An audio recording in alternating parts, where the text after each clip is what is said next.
Hi guys, welcome back to K-pop Talks. I'm your host. Today we're gonna talk about the best K-pop groups of 2023.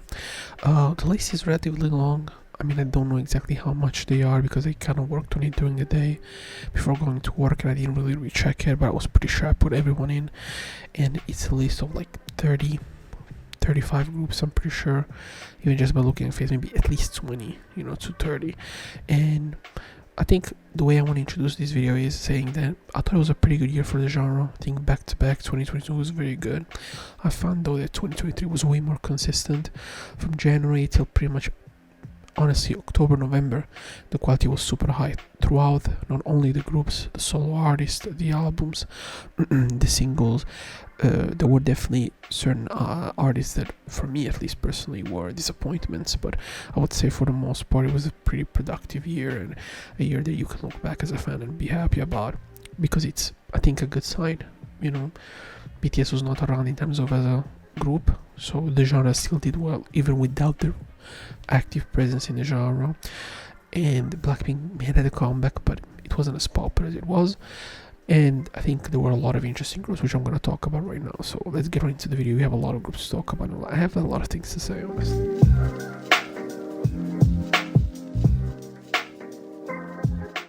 The first group is IVE. Obviously, I don't think you have to talk too much about IVE. I think their success and what they've been able to achieve is obvious. Great music, consistent. They do a lot of solo stuff as well. They definitely don't feel as popular as they should, though. And it's the same reason why I think you're gonna see IVE probably in the flop as well, because there's some weird things surrounding IVE that worries me already, which is something that Starship has never really done before, and that's why I want to address it. But IVE is doing great musically.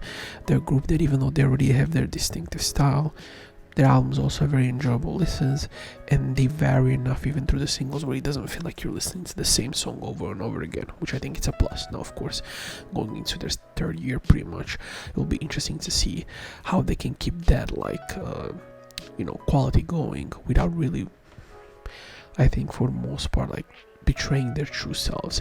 It's already their third year. If you want to go like actual, this is their second year because it debuted like late 2022, but let's say their second to third year, I want to see how they're going to develop, but they're a very, very good group. I think you can say the same thing about LESSERAFIM. Honestly, another fantastic group. Like, I like them a little bit more than IVE, but it's the same thing. A lot of variety, a lot of great music.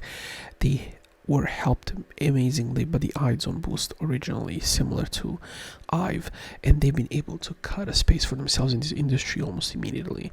I think also having the high backing, the Source Music girl group was very hyped because GFriend was in their company prior to them getting fucked over by their own company. They had a lot of hype, they got into it, and I think they've delivered overall. I definitely do think that they suffer more of the repetitiveness that I think the Hive doesn't really suffer from, but it's also true that LESSERAFIM makes more music than them, so that already is I think is a thing for them can be a little bit harder to overcome next year. But I'm curious to see how it's gonna go. But yeah, they're one of the most complete groups in terms of singing, choreography, dance performance. Like, they really have the whole package, and that's pretty rare in fourth generation, let's say late fourth generation K-pop group. So really, really good. And next we have NewJeans, arguably the best group of the year regardless of gender. Consistently great music, varied, interesting, I think, experimentation with B-sides. They're so popular you wouldn't believe it, and I think it's cool to see an act that wasn't heavily pushed by Hype, because Hype didn't push this group at all. They were supposed to be the alternative, and yet they became the super mainstream group. Well, I'm curious to see how long this will continue, obviously, because as popular as NewJeans, like YouTube, they don't do insane numbers, but streaming wise, yes. Also because their songs go very, very good on TikTok and stuff like this. And even if you hear like Super Shy or ETA, like these more recent songs, they definitely feel like more constructed towards that. Pretty sure I saw on the albums even like 2 pairs or like only instrumentals, so they're already going towards that direction for the most part.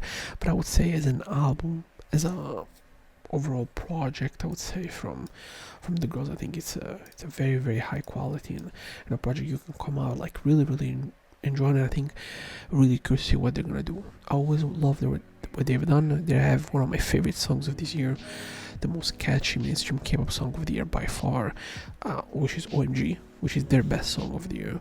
They won the song. I'm pretty sure that they've had a pretty fantastic year, which is pretty rare for young groups anymore, to have that type of impact that feels good, worthy, but at the same time is not cheap, which is, I think, the most important thing. Next, you have to have 17 in this list. Personally, I don't think they had a fantastic year musically, but objectively, if I just look at the raw stats, I think they sold 5 million records. They've had a huge song with Youngji, which was BSS. They've had FML, which was very popular, and a bunch of other songs that did very, very good for themselves. They had a fantastic year, and they're super popular in Korea. They're one of the last groups in K-pop that are still extremely popular in the country, which is at this point not very common anymore. So I think one thing you have to give them credit is the fact that they've really kept pushing that, you know, the idea of like being very popular in the country and pushing that forward without having to like overly sell themselves to the West, which they've already done in the past. So now they can focus more on being themselves. Like I said, I don't love this type of music that they do as much, but I respect the fact that they're doing it, you know, and not following the trends that a lot of other groups are. So 17 had a fantastic year objectively. Personally, a little bit less than that.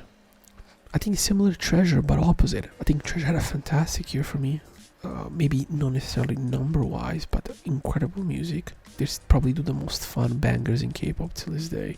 Very, very fun music, and they vary their bangers a lot, you know, which is funny because my favorite is the one that I think every Treasure fan doesn't really like, but it's my favorite, and I think Treasure brings a fresh element to YG that they normally don't have, which is very different. People always complain that YG doesn't bring a lot of different music, and you know, Treasure is this, but Icon used to be that as well. So of course, if you're gonna do this list, you need Twice in this list, obviously. Like, I mean, they're just perfect at this point. Like, they really are the true hero of girls' generation. Like, to be able to carry a year like they did this year, were incredible music. Again, everything feels so natural. They released music. Nayeon, I'm pretty sure, had a comeback. Was it this year or last year? I don't remember. I think it was this year. So, I mean, a debut. Gio had a debut. Like, it felt all so natural. Misamo had a comeback. They are everywhere, and yet they don't feel forced. Fans don't push them down your throat. Surprisingly, Twice fandom has stayed relatively chill throughout these years and didn't really become overly toxic for whatever reason. Maybe because the company doesn't push the toxicity, who knows, but like, definitely they're one of the most deserving, and as time goes on, their discography gets better and better, which is fantastic in my opinion, which is very rare in this industry as well. I would say something for ITZY. I think they're fantastic as well. Incredible discography, incredible year for them as well. Again, they're long last, how you call them, like, they're veteran fans. I hate them now, their style, but I love it. I think it's way more interesting, more fun, more original, I think more catchy. It works way better with the girls and their style of singing and performing.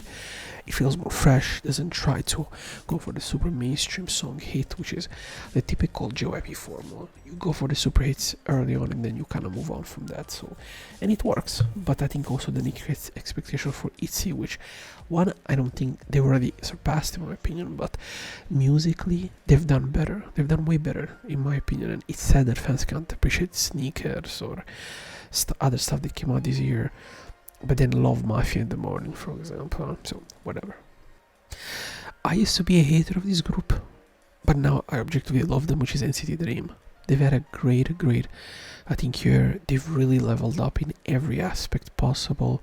Musically, they've become the best group out of every NCT group or unit, and they really bring the best A game every single time. Their albums are fantastic, their singles are fantastic, and every single time they bring an element to them of something new and fresh, which obviously, if I have to think of groups like NCT U or 127, they haven't brought in years. You know, specifically 127, U still has moments where it can be very good, and oh, my nose is so itchy, I don't know why, and really like still like shock you, like impress you in many positive ways. But I think for 127, it's been long gone for a long time, and Dream is the epitome right now why I think NCT is great, deservedly so.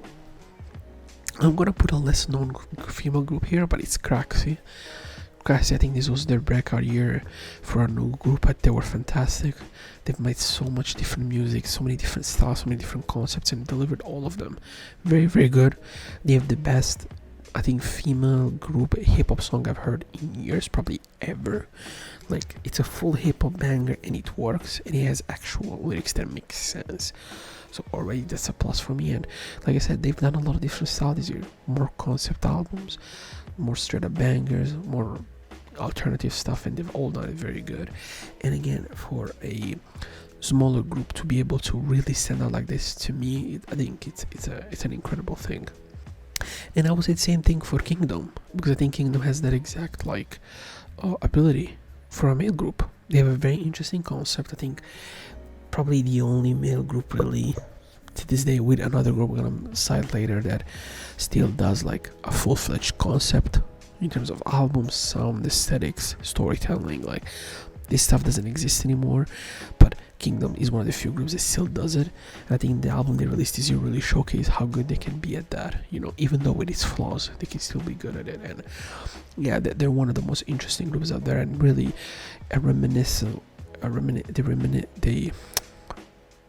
reminiscent of the classic second generation groups in a positive way, in the best way possible a lot of the times. Aespa, I think they had a fantastic year. This is their best year since debuting. Their best music, their best vocals, their best performances, their best albums. They've leveled up. I know a lot of the old school fans don't like it of Aespa, if you wanna call them that way, but I think it's undeniable that this like more like I said, college girl style music they're going for fits them way better than the badass aesthetic they were trying to go for at the time, for God knows what reason. Which is, by the way, if you look historically, this is what SM has always done. They've always started their groups with more of a fun-sided concept, and then they moved on to more serious stuff. They've done it with Girls' Generation, they've done that with Red Velvet, they've done that with everybody. I don't get why they didn't do that with Aespa as well. Eventually they understood, but still I think Aespa is exactly why I love SM as a production company in terms of music. They really understand music at a deeper level, I think, than any other company does, which is always, I think, impressive to me in many ways. Triple S, I don't want to talk too much about them. They're already in the rookie video. I've talked about them a million times. Great concept, amazing music, amazing performances. Are really one of the groups to look out for in 2024, which is going to be the video that's going to come out next week about the groups that I'm looking forward into next year. Purple Kiss, always one of the most underrated groups in the world, in my opinion. Nobody talks about them as much as they should, but they're fantastic. Incredible music overall. They've always been consistently good, and I think, again, they're one of these groups that I think somehow suffer from I think the problem of the way the industry is today, which is super top heavy. Like, K-pop was always top heavy, but there was a chance for smaller groups, not only through music but through variety and other things, to really pop off and grow. Now, because varieties don't exist anymore, the popular talk shows, only if you're a super popular artist you have a chance to go to, so it never really allows them to cross over and go to the next level. So a lot of times they either tend to join like Mnet shows so they can form a super group and get more popular. Others, it's impossible for groups to come out, and I think really Purple Kids suffer from that a lot, but partially Stacy as well. It's almost impossible for girl groups or boy groups in this era that don't come from huge companies to become a huge group. Like today Mamamoo could never grow. Today fucking like whoever, like VIXX, Infinite, BTOB, how would they ever get more popular? Like Sunjae or like Ungwan, from it, they wouldn't even get a chance to be on a variety show because they're nobodies. I think that normally hurts the industry a lot, but I understand why. It is the way it is today. It's like I said, the big billionaires run it, and everybody else just has to shut the fuck up and stay in line. You know, the Korean government has chosen, and when they choose, everybody else has just to follow in that sense. But I think they're one of these groups that really would deserve more in a more fair era, I think, in many other ways, but it is what it is. Case of Life, one of the surprises of the year, as I've said a million times. Incredible music, cool concept, some of the best solo introductionally music you're ever gonna hear, and yeah, I think one of the few real successes of Blackpink in terms of style. They do it in a way that doesn't feel gimmicky or too much of a copycat, so really good job by them and their company. I have to put Infinite. I don't give a fuck if they've been around for a million years. They probably released the most interesting sounding single I've heard all year. there isn't one male group who was able, in my opinion, to do a song as interesting as their single this year, which is sad. How come this group was older and does music at this point just for the fans, which with barely any sort of push or any sort of like huge money behind them, and yet make way better, much music better than you? But that's they serve music, really. The music doesn't really come from money a lot of the times. So you know, I think Infinity is exactly why I loved second and third generation as much, and why, as much as I love fourth, they really lack something. And I think Infinity showcase what a lot of this newer group lack, which is inventive and originality, which is a big problem, I think. Obviously VIXX, another third generation group, I mean second really, but if you want to put them third, whatever, another great comeback. You know, and unfortunately couldn't be there because they had a schedule conflict, but still incredible music. And I would say same thing for BTOB. Another great season, another great year for them, another great year of music, and really probably one of the few groups at least now that has always been true to itself, which is fantastic, and never really sold themselves, or you know, through, you know, their fan base is actually pretty wholesome overall, never toxicity, even though although Elon bullshit, they kept it pretty quiet. You have to give them credit, you know, overall. So yeah, another great year for them as well. Dreamcatcher, I think, since them really embracing this more pop aspect of their music, I think this was their best year. Like I said, I don't love the fact that Dreamcatcher has moved on from rock. To be fair, they were never really that much rock outside their first year, but still, I never really got over that, because I thought they had the members to really make that shit work in the best way possible. But I must say, they've really evolved into being a pretty good K-pop group outside of rock. So I think this year really showcased why the company really pushed that, and it works. Marketing-wise, it works. Apparently, female fans don't want to listen to rock. In K-pop, so it works for them. It works very good. You have to put XJ there as well. One of the most surprises of the year. I think one of the few groups who really has a chance to really blow in the West and really become bigger than many other groups. But I think it will be harder for them as time goes on, and I think there's a risk of their music going gimmicky.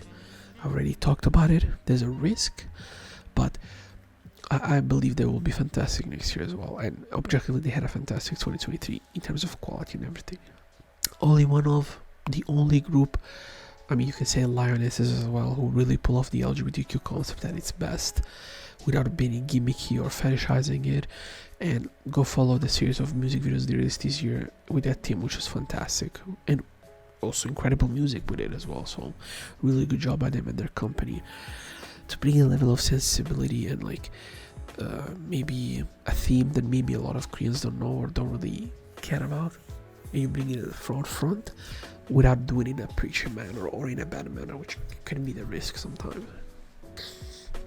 So this next two group I'm gonna put together, which is Kepler and NMIXX. I think this year was their redemption year for them. They both had a terrible start to their careers. And they had a rough 2022, but I think 2023 was better for them. Definitely better for, I think, NMIXX than Kepler, but Kepler as well. They've grown, they're better. They're still not the group that we deserved. That's the group that Emily decided that we should get. But in terms of like NMIXX, now they make actually really good music. I have no idea what JYP was doing early on, but they're more focused now on what they're doing, and they're doing it very good objectively. Next up, 50/50. People will say, why 50/50? They had all that like debacle. I don't care. They had Cupid, one of the biggest singles of the year, one of the biggest things ever, as big as Boom Boom from Momoland, for example, for people that remember. That deserves to be mentioned, regardless of then what happened legally. It's a shit show. It's things that will take years to heal, but it is what it is. It happened to a lot of big companies, actually, if you look at their history. So if that's a sign to come, I think Attract could, if they can really move on from this in a positive manner overall. I've seen that they sued also Kina for like to give money back from her like suing fees, which I get why they're doing that. They shouldn't, because it looks bad, but they should, whatever. In Korea they'll be okay with it, but outside of Korea not as much. But who cares with that side of Korea? That's the reality. If they can move then and create a real group and grow again, then they have a chance to really become a huge company, because they have what it takes objectively. They have an honest CEO, which at the end of the day all the big companies have, and they have a clear idea of how to grow, but they were fucked by assholes, which the other guys didn't really have. Let's say that they're lucky, if you want to call it a way, of having those type of negative experiences. Billlie, another fantastic season, maybe a little bit less than 2022, but still incredible. Again, releasing every year incredible albums. Really go check them out, incredible. I want to put xikers in here, even though they're a rookie group. I think they deserve to be mentioned. I rarely heard like 4th generation boy group sound as good and as confident and as good as at rapping as they have been, and they've not even been around for a full year. So I'm really excited for the 2024, and like I said, I'm really excited to see where they go. So that's why I'm putting them here as well. I'm putting them off of potential as well. Next, obviously, we have Card. I think they had a redemption year. I mean, to be fair, Joseph was in the military and BM had familiar issues, but once they're back, they always remind you why Card is super fun and super successful, and why they have that, I think, a factor that a lot of other groups don't have. I think that makes them very popular in places like South America, where a lot of other K-pop groups actually can't even cross over for the most part, which is weird. The only Chinese group, as I do every year, which is SakuraZaka, I think this is their first year that they've been really themselves. You know, from 2020, it was 2 years they needed for detach from the Irate Yorina, from the Kyakkizaka effect, from the history of Kyakkizaka, because even though Kyakkizaka was only around for 3 or 4 years, their impact is undeniable. And I've always said that if nothing happened, if everything went the way it was supposed to be, that Kyakkizaka today would have been by far the biggest J-pop group in the country. Unfortunately, things didn't go the way they were supposed to. But SakuraZaka has grown. They've grown to the point now that they were on the first take the other day. I'm pretty sure Fujoshi Karin has grown. They were on the Asian Artist Awards and they've performed there and they did very good. They crossovered already, and I hope 2024 will be a big year for them because they deserve it. Objectively, they do. They worked hard, and there's almost nobody anymore from 1st generation. Everybody's slowly but surely leaving, which saddens me. But it's the way it's supposed to be, which means probably we're gonna get 4th generation next year as well, because girls are starting to do it in terms of numbers. Xdinary Heroes. I hated their debut. I love them now. They've grown as artists. They're more rock than ever. They've developed a style, and it seems that JYP is pushing them a little bit more in terms of actual music. Probably putting better producers, putting better artists around them to bring the best out of them. So I'm happy the way it's going. Next we have Shinee, another fantastic year by one of the historically great K-pop groups of all time. One of the GOATs. I mean, the way they still be able to renovate themselves musically is to be taught in every music school ever about these K-pop mainstream groups, because the ability to be new and original every single time is hard. And not only I think it's hard, I think it's like, you know, super hard to do as consistent as they've been able to do it, again, without having to trend chase. They create trends, they've always done it, and in the meantime they make solo music, and in the meantime they've released 3 of the best solo projects last year, or 2, because Temi did release an album last year, but both Key and OnlyoneOf specifically released an incredible album. Like, I mean 2023, I mean, like, they are fantastic. They are so mature as artists, because they've been artists for a very long time, and they've went through the phase of being an artist. First as a performer, just a singer, just a dancer, and then start writing your own music, start understanding production, composition, how to put an album together, how to storytell something, how to become a true original performer. And SM at that is fantastic. I think that's one reason why idols stay for the most part.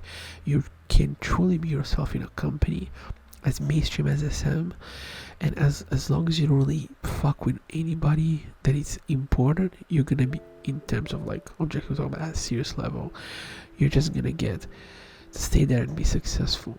And they've been done it for a very long time, and I think that's something people don't praise enough about SM. No company has their idol retention. Even HYBE, I mean, the moment they became HYBE, 2 groups out of that company, that when they merged with other groups, they immediately disbanded. So we'll see in 3 or 4 years how it is, but I don't think that really is their strength. I think HYBE as a company, they're very top heavy. YG historically never cared. JYP historically never cared. Cube even less. So it's very interesting that SM, even though the perception from Westerners is very negative in many ways, sometimes I think they're right, they never praise this aspect of their company, which is very unique because Taeyeon can go on Instagram and say, I hate my company, and then re-sign a contract. It's very interesting the way they have their relationship there, but it works. Yuna from GG recently resigned as an actress. She's super successful. She doesn't need to leave and join another company. Why would she? No point in doing that. No, of course we have to talk about. I've mentioned ATEEZ. I think no, I haven't mentioned ATEEZ. I will mention them now. I think they had a great year. I don't love their music. I'm not the biggest fan of ATEEZ, but objectively they had a great year. How can I deny that? They had it. They were fantastic. They're the only real group that came from nothing, from a small company, and made it out of something in this industry, out of every 4th generation group. Apart from Brave Girls, really.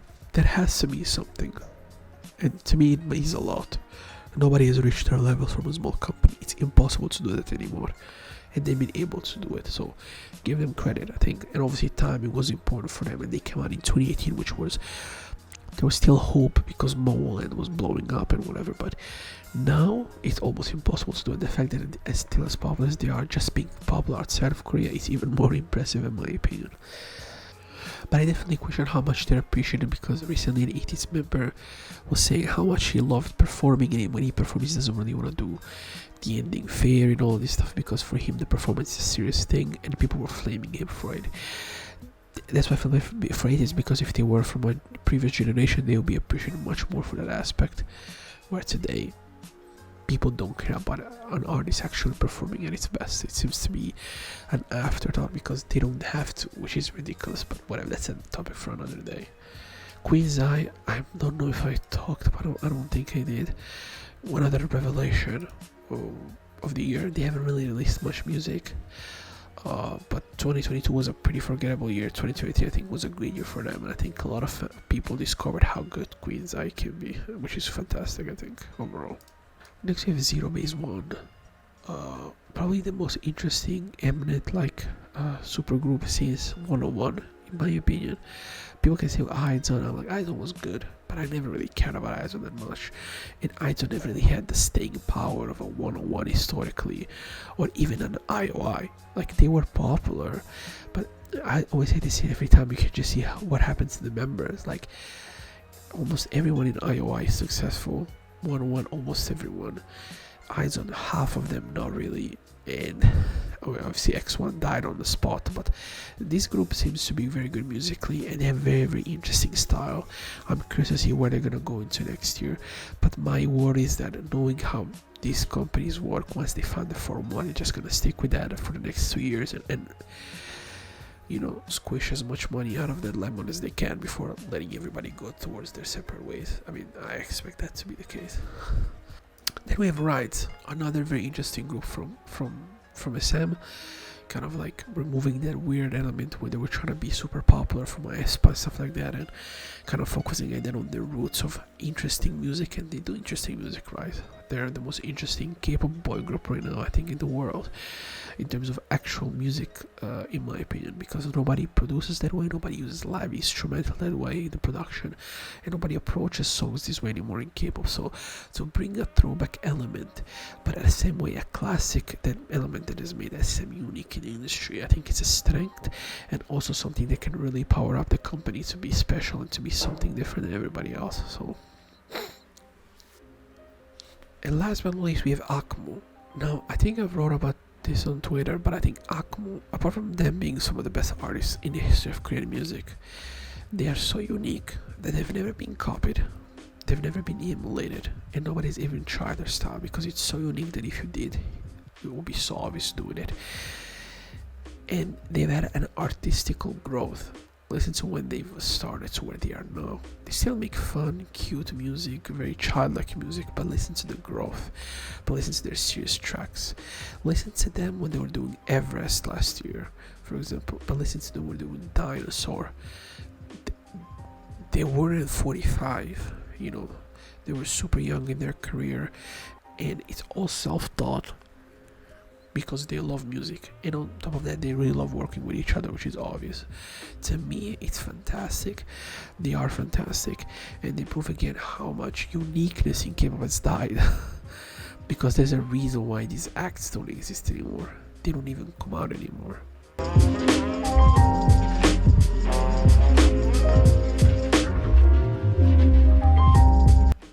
I think everything is clear to this phrase that is gonna end the video with this. Tell me which one were your favorite groups of the year, or your favorite acts.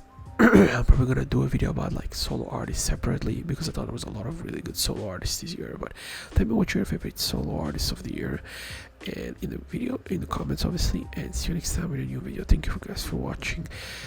Obviously when this video is gonna come out, you're also gonna see the worst groups of the year, which is far shorter list obviously.